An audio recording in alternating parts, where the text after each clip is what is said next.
especially to you, ma'am. I am Muhani A. Muhammad. I'm B. Malia S. Abdul. So our topic today is all about the 1976 Moro Gulf earthquake, as also known as Midnight Killer.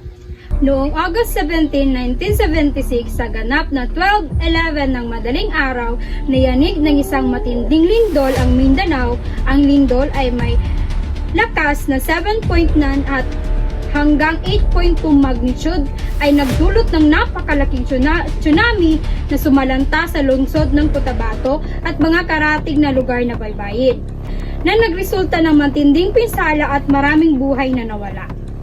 Sa mga oras na ito, nandito po kami sa Purok Pananjongan, Baguados, Cotabato City, kung saan nakatira kasalukuyan ang isa sa biktima ng 1976 Midnight Earthquake na si Mrs. Byron Abdul. So hello guys, so nandito na po kami sa loob ng bahay ni Miss Abdul. Kasama na po namin ngayon yung i-interviewin namin about sa 1976 Midnight Earthquake. So, kumusta naman po kayo ngayon, Babu? So, ilan taon po kayo nung nangyari yung lindol? Kapila lagong kapon. Sa pulong budwa ba? Sa Pulong Budwa. Tanong. So, bali, ilang taon ka na ngayon, Babu? Nakapila lagong kapon ng sagunan. 60 na. Senior na. Malayo-layo.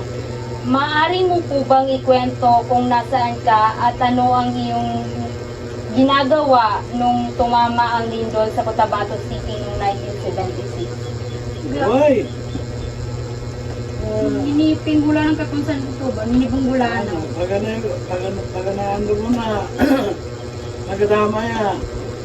Timatang sa pedo. Na kami pambaba. Pagkatik namin na mga gambo. Lagi kami. Pagkabat pagkabag. Tamaan dun sa gusto meto kung ba? Na nasa pakirin sa panika namin sa walay. Bakit makalutan? Na kapan nakalutan ka kami, naroon sa baba. Kumanisa na may kuwanan sa tiging sa panumuso ka. Why? Kami babar na pagkapat, naroon pagkawang. Naway. Mas nakababakil ba? Kanag-ubar nito tuwa panikana na iukir mo nun sa kuwana. Kani pagkaroon sumito. Kuman kuanan to na tamayon sa paydo na kamatang man sa kanit. So, relo. Na bali pinapagadakin nun sa barko sa lansa. Susan sa ingan sa using kuwa. Why? Sabay na tanong lang ko. Pinapagadakin mo ba ka di kami pagkano sa kasara ka so mga wire mga nutang malakot din na nakuha na lugar ng kurente nagkaparago ngayon mo sa kami na mga wata na pinapagadakin na gusto diba napanasulaan sa'yo ba na nainilipag yan sa tabak ka imbalingan sulanta ka pinakuha mo nun sa mga wata malaki jadi papatan tama-tama napital nama magana ito rin ba keren din tamayan din mo ito manupal mo mandam jadi pagkilihan mo sa pan kapinapapagkil mo nagkumakil ba na hanap igaro na o nga kayo hindi ka pagkauli sa walay pagkagilag sa walay kagagaba kaya pinguano mga huwag ka sa amin, napitra pa lang kami sa uga kayo mga bayabas. Kaya mas kami mga naman sa nakadwa kayo ito, may turong marukir mo sa marinawa. Naging service. Ito may pingguan na mga wata. Pitra pa lang sa marinawa. Kaya pagkauli sa wala, kagumba. Kaya mabali ba sumunod, marakil natay. Ano tangan na paros. Na nulungan na sa minto. Dami matuwa na matay.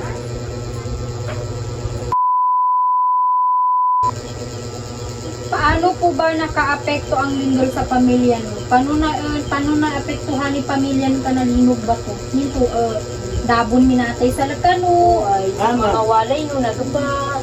Malimusukan na na dahon minatay. Dakan mo makatatadi nga. Dahon ni abo na yung tiktuan na so tuwa ko. Nangguan na di maka ayan Ah, nalangot way. sumatuwa na. So tuwa namin ya. Kababay. Matag ni kuana sa lanza na sinapuat mo. Kasi makayang kalangot ba? Tuway na tiktuan doon kami. Manay na kuana dahon. Nandawang na. Bali sa mga walay no dabo mga guba. Ana na nayo, nagubal ba? Nagubal ka, nawana pa ni ka? Nasulundin nga nalakat. Way.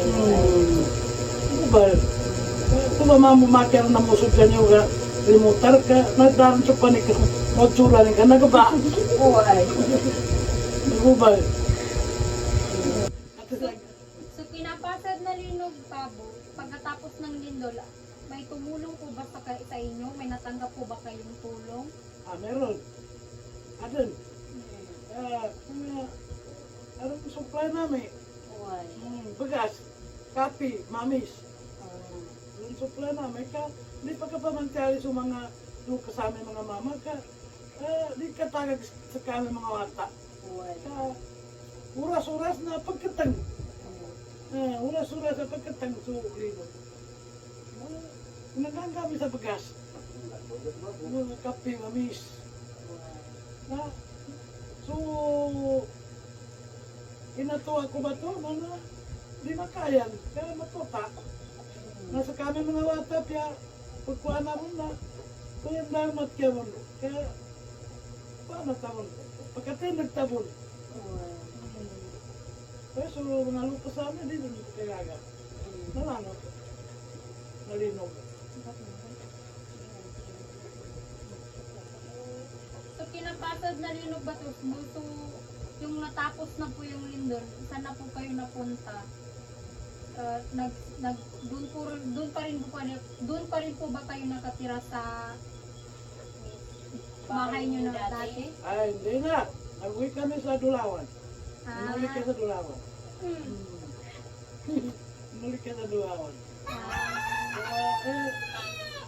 Yung sa kuwan ang to, tambak ito, nagkanan ito, wala namin kapimbak ko tambo.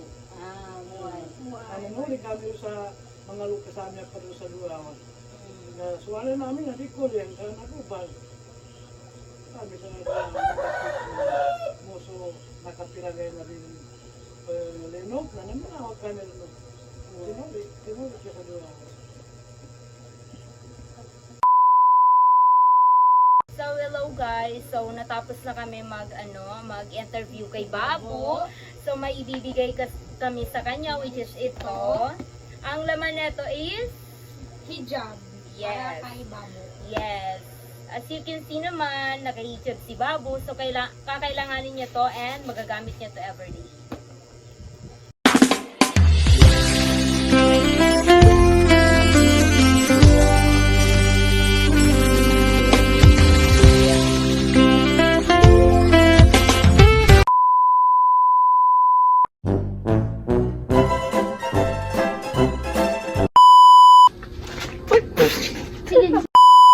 So, our namatay. Yes, Abdul. Kugutugutak ka. Interview naman. Ano ka ba? Mayat ka naman! Mambuhi na! Sige na! Bas! Good day, everyone, especially to you, ma'am. I am Muhaning A. Muhammad. I'm Baymalia S. Abdul. So, our topic today is all about the... Wow!